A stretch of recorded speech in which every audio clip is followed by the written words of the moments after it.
তো স্টেট ব্যাংকের এপিএস ঠিকঠাকভাবে কাজ করছে না, এবং যারা স্টেট ব্যাংকের টাকা তুলতে যাচ্ছেন যে কোনো একটা থার্ড পার্টি পোর্টালে বা অনলাইনে যারা টাকা তুলতে যাচ্ছে, বিশেষ করে কাস্টমাররা, তাদের দেখাচ্ছে কি যে সাসপেক্টেড ফ্রড।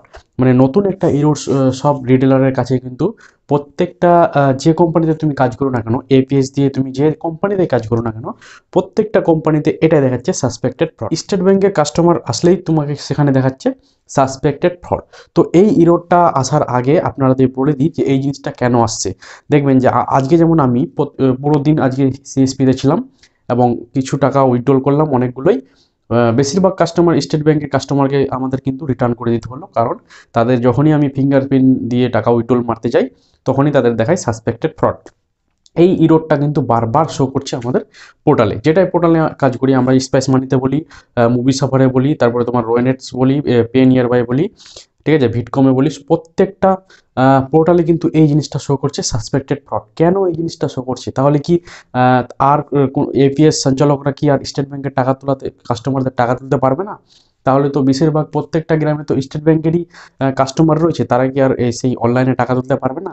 তাহলে তো আমাদের ইনকামই পুরো শেষ হয়ে যাবে, এবং যারা দোকান করে সংসার চালাচ্ছে তাদের সংসার চলবে কিভাবে? এইভাবে যদি প্রত্যেকটা ব্যাংক নিজের এপিএস বন্ধ করে দেয়, যেমন কানাডা ব্যাংক বন্ধ করে দিচ্ছে, তোমার আরও অনেক অনেক ব্যাংকের আধার লিঙ্ক করে দিচ্ছে, তাহলে তো এপিএসটাই বন্ধ হয়ে যাবে। তো এই জিনিসটা আমি জেনেছিলাম জানুয়ারি মাসের প্রথম 1 তারিখেই। আমি ভাবেছিলাম যে আধার কার্ডের যে সিস্টেমটা রয়েছে সেটা স্টেট ব্যাংকটাও কিন্তু বন্ধ করে দেবে, কিন্তু তারা বন্ধ করেনি। এটা আমাদের সবার জন্যই ভালো।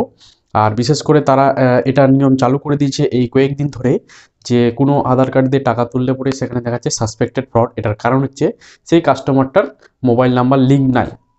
এবং অনেক সময় কী হয়, কাস্টমার যে সিএসপি থেকে টাকা তুলে বা অনলাইনে টাকা তুলে তাদের ব্যালেন্স ক টাকা থাকলো সেটা দেখাচ্ছিল না, যার কারণে ব্যাংকে অনেক কমপ্লেন গেছে।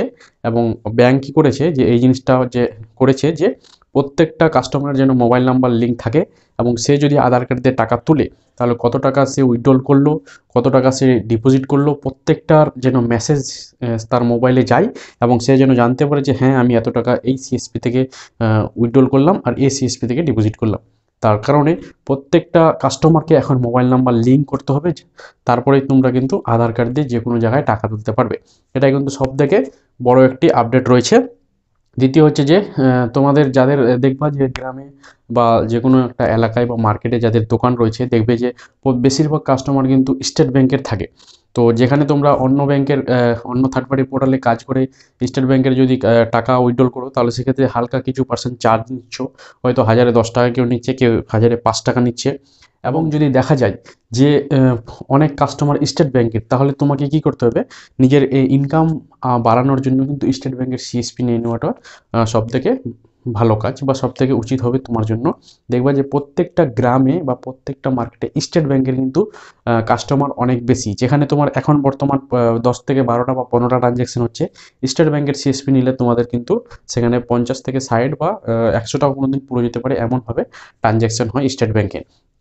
আর এখন যে তুমি 1010 টাকা বা 1005 টাকা নিচ্ছ, স্টেট ব্যাংকের সিএসপি নিলে বা স্টেট ব্যাংক পয়েন্ট নিলে তুমি কিন্তু এগুলো নিতে পারবে না। তোমাকে ব্যাংকের সঙ্গেই কাজ করতে হবে, ব্যাংকে যা কমিশন দিবে সেটা নিয়ে থাকতে হবে। ইনকাম তোমার কিন্তু এগুলোর থেকে ওটাতে ইনকাম একটু ভালো হয়ে যাবে। দ্বিতীয় হচ্ছে তোমার ক্যাশ ম্যানেজমেন্টটা তোমার, আমরা কি করি অনেক সময়, যেগুলো থার্ড পার্টি অ্যাপ দিয়ে কাজ করছি, সেগুলো কি হচ্ছে যে আমাদের ক্যাশ ম্যানেজমেন্টটা নিজে থেকেই করছে। হয় কেউ এটিএম উইথড্রল মারছে, কেউ ট্রান্সফার করে উঠাচ্ছে, কেউ সিএমএস করে উঠাচ্ছে। বিশেষ করে ক্যাশ কিন্তু নিজেই আমাদের কিন্তু ম্যানেজ করতে হচ্ছে, ঠিক আছে। আর স্টেট ব্যাংকের সিএসপি নিলে কিন্তু ক্যাশ তোমার ডাইরেক্ট ব্যাংক দিবে, আর ব্যাংকের সঙ্গে তুমি কিন্তু জড়িত হয়ে যাবে, আর ব্যাংকের সঙ্গেই ভালোভাবে কাজ করবে। তো স্টেট ব্যাংকের সিএসপি নিতে কিছু ডকুমেন্টস লাগে, যেগুলো এই দেখতে পাচ্ছ।